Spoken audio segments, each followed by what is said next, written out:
আসসালামু আলাইকুম রহমতুল্লাহি ওবরকাতুহু।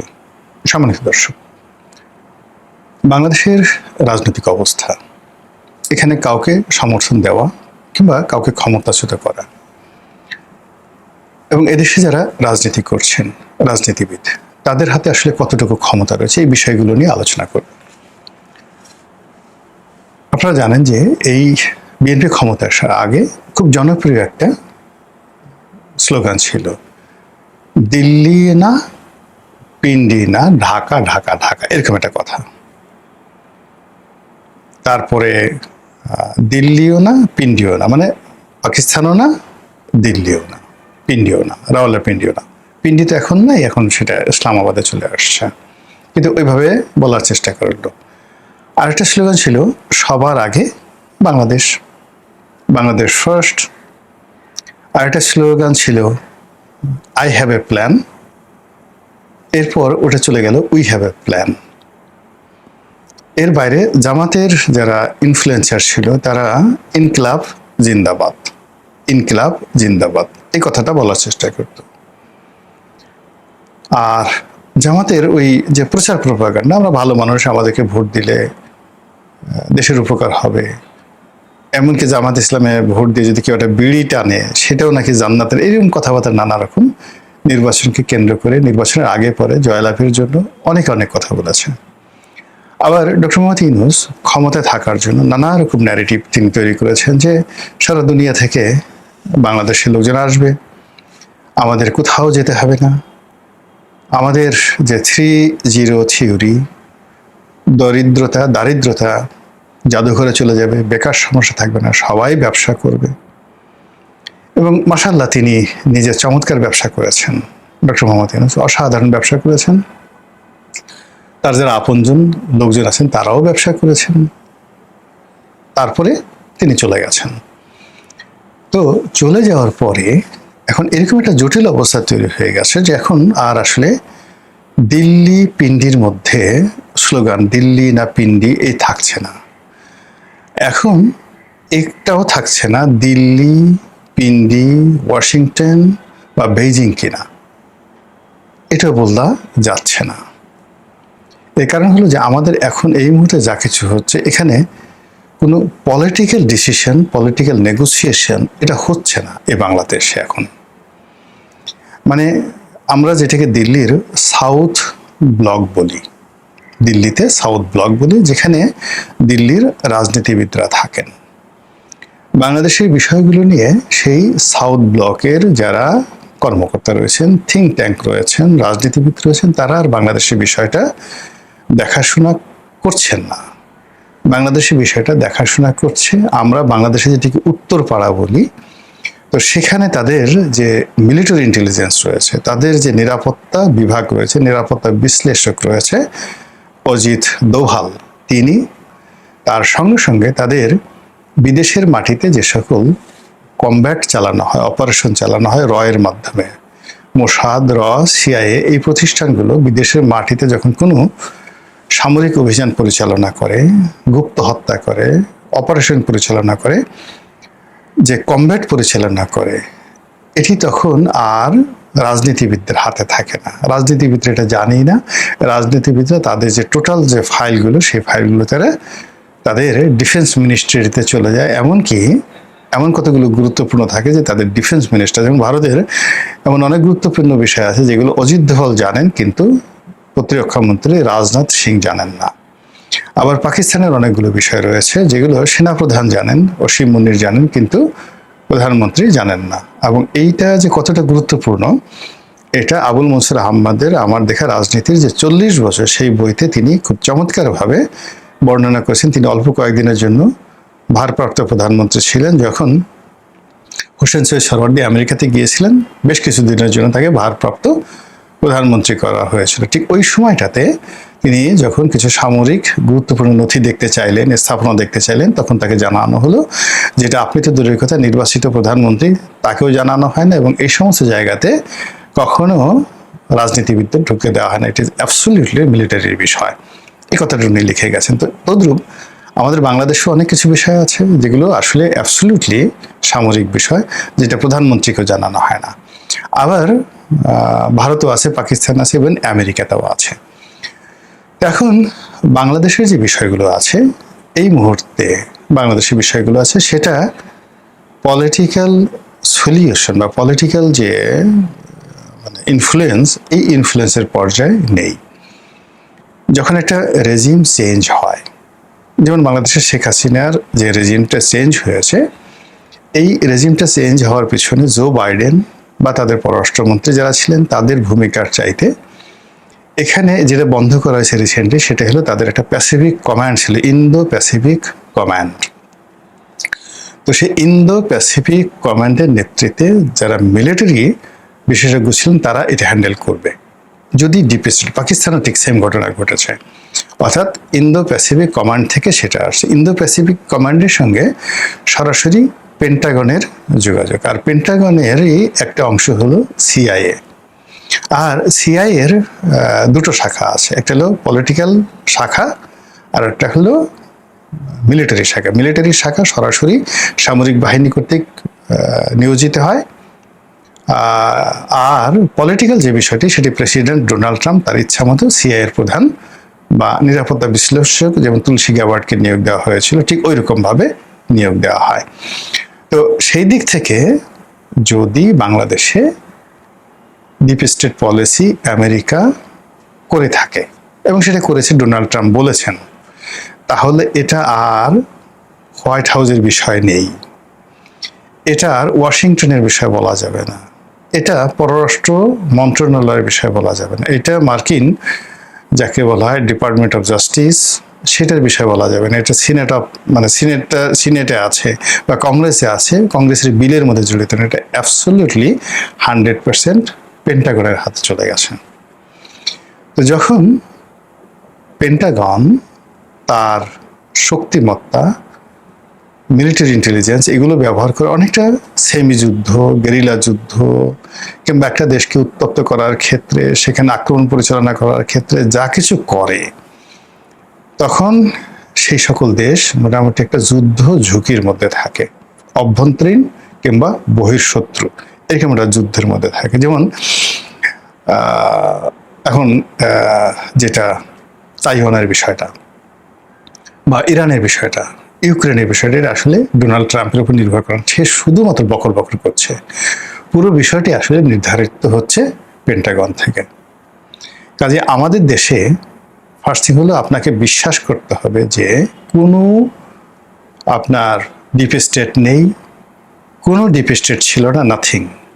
তাহলে আমেরিকার সাথে যে বাংলাদেশের সম্পর্ক ঢাকা ভার্সেস ওয়াশিংটন হবে।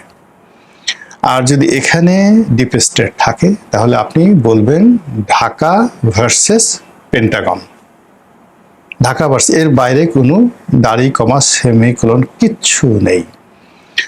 আর আমাদের যারা রাজনীতিবিদ তারা যতই মার্কিন পররাষ্ট্র দপ্তরে দৌড়াক, ডোনাল্ড ট্রাম্পের অফিসে দৌড়াক, লবিস্টের পিছনে দৌড়াক, কিন্তু এটা সামরিক চ্যানেলে যতক্ষণ পর্যন্ত এটা নেগোসিয়েশন না হবে ততক্ষণ পর্যন্ত এই যে এটা গ্যারাকল জাতাকল এর মধ্যে থেকে আমেরিকার জায়গা থেকে আমরা বেরোতে পারবো না। এই গেল আমেরিকা অর্থাৎ পেন্টাগন। Secondly Mossad. এখন মোসাদকে বলা হয় পৃথিবীর সবচেয়ে দুর্ধর্ষ, এর চেয়ে দুর্ধর্ষ, এর চেয়ে ইফেক্টিভ এবং এর চেয়ে ধ্বংসাত্মক বিষয় নেই। মোসাদ যেখানে তাদের স্বার্থ আছে সেখানে যে তারা হস্তক্ষেপ করে, নট লাইক দ্যাট। মোসাদ কিছু কিছু জায়গাতে তারা তাদের একটা বাফার জোন গড়ে তোলে, সেফ জোন গড়ে তোলে, এবং তাদের জন্য সেই সেফ জোনটি এই মুহূর্তে পৃথিবীর সবচেয়ে বাফার এবং সেফ জোনটি হলো ভারত। এবং সেই ভারতের যে সেফ জোনটি এটি আমেরিকাও মেনে নিয়েছে, কিন্তু ইরান এটা মানছে না। আপনি দেখেন এই যে এখন ইরানের সাথে আবার নতুন করে যুদ্ধ হলো এবং ভারতীয় জাহাজগুলো সেখানে বন্ধ করে দিয়েছে, এবং তারা নরেন্দ্র মোদীকে ডাইরেক্ট বলেছে যে তুমি যদি তোমার এই বাফার জোনটি ওখান থেকে না সরাও তাহলে সেখান থেকে সরাসরি আমরা এখান থেকে আমাদের জানা আছে যে কোথায় তোমরা ড্রোন উৎপন্ন করছো ইসরায়েলের জন্য, কোথায় তোমাদের অফিস আছে, কি আছে, ডাইরেক্ট আমরা এখান থেকে তোমাদেরকে আক্রমণ করব। ফলে কি হলো, এই যে ভারতে যে তাদের বাফার জোনটা আছে, সেই বাফার জোনটা তুলনামূলকভাবে যদি বাংলাদেশের মধ্যে চলে আসে, ভারতের মদতে এবং মোসাদের মদতে এবং আমেরিকার মদতে, আমি তো আশ্চর্য হব না। যেটি বুঝতে বুঝতে হয়তো দেখা গেল যে ইরানের অনেক সময় লাগবে, আর ইরান যত সহজে ভারতে আক্রমণ করতে পারবে তত সহজে বাংলাদেশের মধ্যে কিন্তু তারা আক্রমণ করতে পারবে না, বিকজ এটা এত পাবলিকলি মানে ডেন্সিটি এখানে অনেক বেশি, যে এখানে যে কোনো একটা দুর্ঘটনা ঘটার সঙ্গে সঙ্গেই প্রচুর ক্যাজুয়ালিটি হবে, অস্বাভাবিক ক্যাজুয়ালিটি হবে।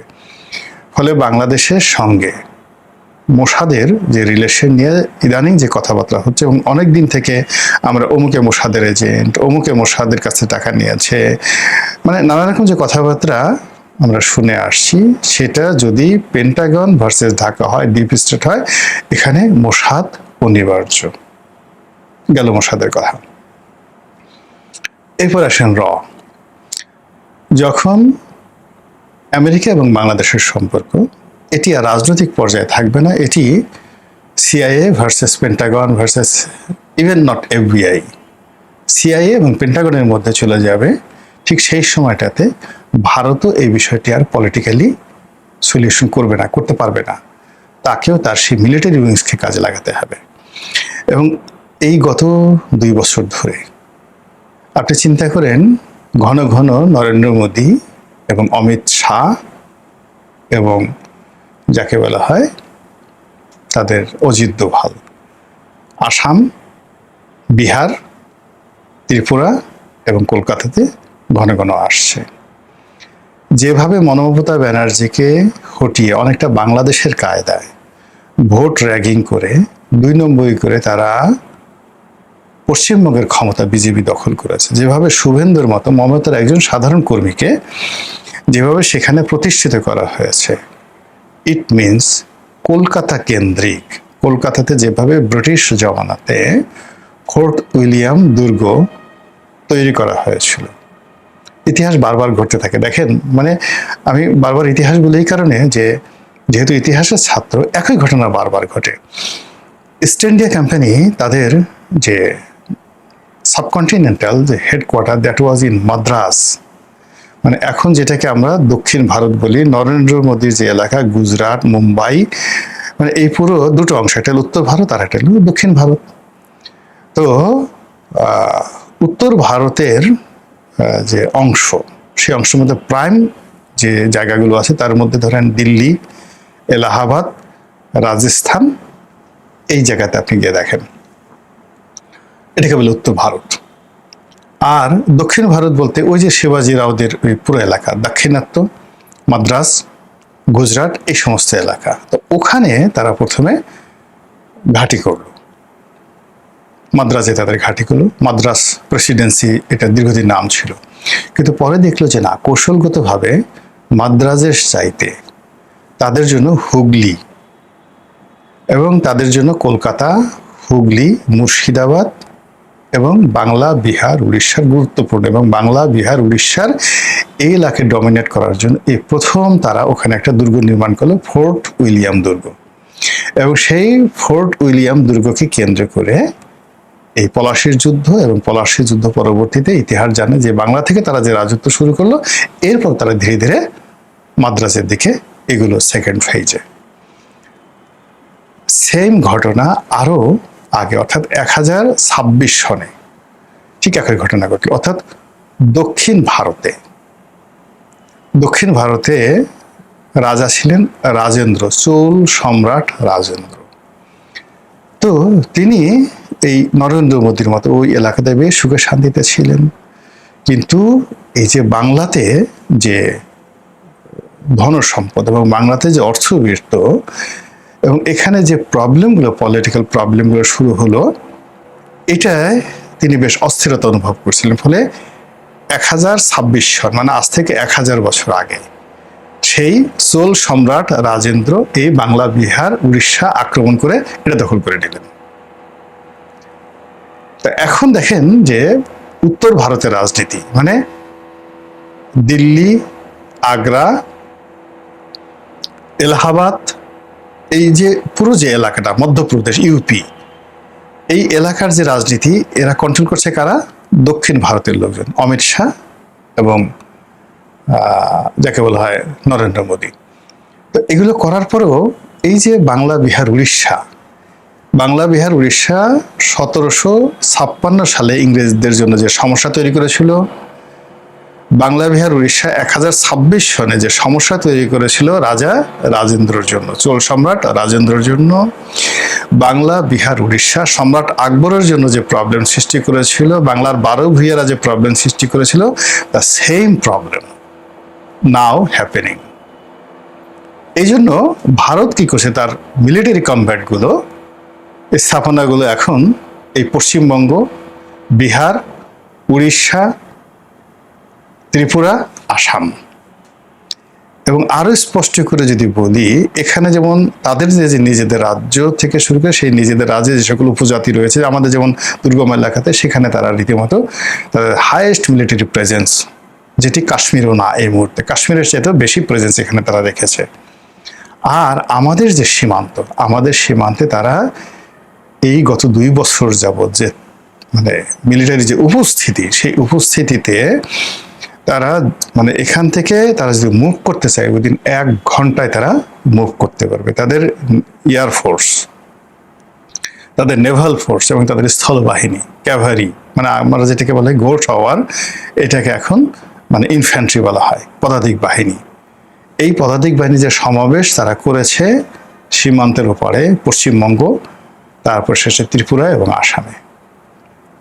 একটু যদি আপনাদের স্যাটেলাইট ইমেজ থাকে, একটু দেখে নেন যে ওখানে আসলে কি হচ্ছে সীমান্তের ওপারে, জাস্ট একটু দেখে নেন। এটা খুব সহজ, যে কোনো লোক এটা করতে পারে। একটু দেখে নেন, তাহলে বুঝতে পারবেন যে বাংলাদেশ সীমান্তে ভারত আসলে কি করছে। একদিকে বঙ্গোপসাগর, অন্যদিকে সব মিলিয়ে আমরা কি একটা অবস্থার মধ্যে আছি, একবার একটু বোঝার চেষ্টা করেন। আমাদেরকে একটু সতর্ক হতে হবে না? তথ্য ডাটা জানতে হবে না? নিজেদের যে পায়ে যতটুকু শক্তি আছে সে শক্তি দাঁড়াতে হবে না? নচেত আমরা তো আসলে পালানোরও সময় পাবো না। মহান আল্লাহ আমাদের সবাইকে হেদায়েত দান করুন এবং হেফাজত করুন। আসসালামু আলাইকুম ওয়া রাহমাতুল্লাহি ওয়া বারাকাতুহু।